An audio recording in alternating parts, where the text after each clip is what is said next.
नमस्कार मित्रों, नमस्कार। आप सबको मेरा नमस्कार। मेरा नाम अश्विन वैद्य है। आज मैं आपको अच्छी बातें सुनाने जा रहा हूँ। देते हैं सिर्फ दोष, हमें समझते नहीं।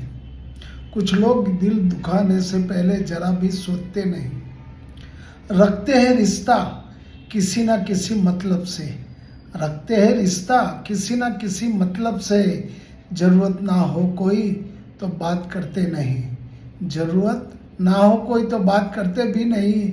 बड़ा चंचल है ये मन, इसे भटकने ना देना। बड़ा चंचल है ये मन, इसे भटकने ना देना। अपनी मंजिल से तुम नजर हटने ना देना। अपनी मंजिल से तुम नजर हटने ना देना। राह में हो लाखों मुश्किलें, मगर तुम कदम रुकने ना देना। मगर तुम कदम रुकने ना देना।